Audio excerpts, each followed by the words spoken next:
സേതു, തീർച്ചയായും അല്ലക്കര വോട്ട് രേഖപ്പെടുത്തിയതിനു ശേഷം ബൂത്തിന് പുറത്തു വെച്ച് നമ്മളോട് സംസാരിക്കുമ്പോൾ വലിയ പ്രതീക്ഷയിലാണ്, വലിയ ആത്മവിശ്വാസത്തിലാണ്. അടാട്ട് പഞ്ചായത്തിൽ മുൻപ് 2 തവണ അല്ലക്കരയെ സംബന്ധിച്ചുകൊണ്ട് പഞ്ചായത്ത് പ്രസിഡന്റായി പ്രവർത്തിക്കാനുള്ള അവസരമുണ്ടായിരുന്നു.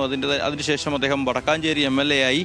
തുടർന്ന് വീണ്ടും കോൺഗ്രസ് ദേശീയ നേതൃത്വത്തിൻ്റെ കൂടി താല്പര്യപ്രകാരമാണ് താൻ ഇവിടെ മത്സരിക്കുന്നത്. വീണ്ടും പഞ്ചായത്തും അതേപോലെ തന്നെ ഈ നിയോജക മണ്ഡലവും അടക്കം തിരികെ പിടിക്കുക എന്നുള്ള ലക്ഷ്യത്തോടു കൂടി തന്നെയാണ് ഭരണം നടത്തുന്നത്, അല്ലെങ്കിൽ മത്സരം നടത്തുന്നത് എന്നുള്ളതാണ് അദ്ദേഹം പറഞ്ഞിട്ടുള്ളത്.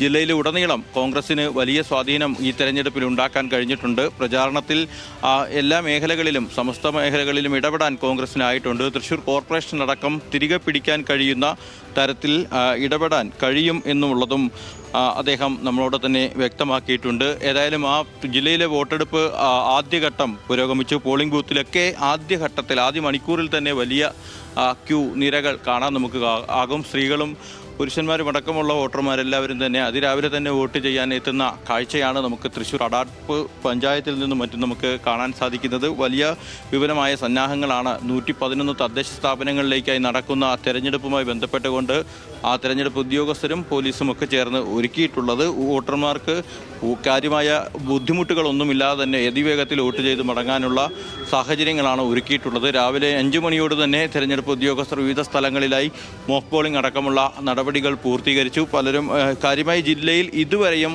ഒരു സ്ഥലങ്ങളിലും വോട്ടിംഗ് മെഷീനുകൾക്ക് തകരാറുകളോ യന്ത്ര തകരാറ് പാർട്ടിയുടെ നേതൃത്വത്തിലുള്ള നഗരസഭാ ഭരണം നടത്തിയ വികസന പ്രവർത്തനങ്ങൾ പാലക്കാട്ടിലെ ജനങ്ങൾക്കറിയാം. ഇത്തവണ ആ വികസന തുടർച്ചയ്ക്കാണ് പാലക്കാട്ടിലെ ജനങ്ങൾ വോട്ട് രേഖപ്പെടുത്തുക. വലിയ ഭൂരിപക്ഷത്തിൽ 30-ലധികം സീറ്റുകൾ നേടിക്കൊണ്ട് 2020-നേക്കാളും കൂടുതൽ സീറ്റുകൾ നേടിക്കൊണ്ട് ഭാരതീയ ജനതാ പാർട്ടി 3-ാം വട്ടവും പാലക്കാട് നഗരത്തിൽ അധികാരത്തിൽ വരും.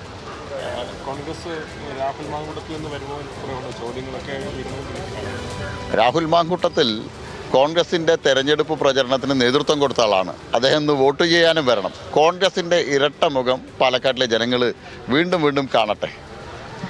നിങ്ങളുടെ പ്രതീക്ഷകൾ എങ്ങനെയാണ്? ഇത്തവണ തെരഞ്ഞെടുപ്പിൽ ആകെയുള്ള ഫലം അതെങ്ങനെയായിരുന്നു? തെരഞ്ഞെടുപ്പ് പ്രചരണങ്ങളെല്ലാം കൂട്ടി പാലക്കാട് വലിയ മുന്നേറ്റം ഇത്തവണത്തെ തെരഞ്ഞെടുപ്പിലുണ്ടാവും. നിരവധി പഞ്ചായത്തുകൾ ഭാരതീയ ജനതാ പാർട്ടിയുടെ NDAയുടെ നേതൃത്വത്തിൽ നിരവധി പഞ്ചായത്തുകളിൽ അധികാരത്തിൽ വരും. തെരഞ്ഞെടുപ്പ് പ്രവർത്തനം വളരെ ചിട്ടയായിട്ടുള്ള രീതിയിലാണ് നടന്നത്. വളരെ ആവേശത്തോടു കൂടിയിട്ട് എല്ലാ ഭാഗത്തും പ്രവർത്തകർ സജീവമായിട്ട് രംഗത്തുണ്ടായിരുന്നു. ജനങ്ങൾ ഭാരതീയ ജനതാ പാർട്ടിയുടെ വികസിത കേരളം എന്നുള്ള മുദ്രാവാക്യം ഇത്തവണ ഏറ്റെടുത്തു കഴിഞ്ഞു. ശരി, C. കൃഷ്ണകുമാറിന്റെ വാക്കുകളാണ് നമ്മൾ കേട്ടത്. വോട്ട് രേഖപ്പെടുത്തിയതിന് ശേഷമാണ് തോന്നുന്നു അദ്ദേഹം ഈ കാര്യങ്ങളൊക്കെ പ്രതികരിച്ചത്. BJP സംബന്ധിച്ചിടത്തോളം പാലക്കാട് വലിയ പ്രതീക്ഷ വയ്ക്കുന്ന ഒരു സ്ഥലമാണ്. ഇപ്പോൾ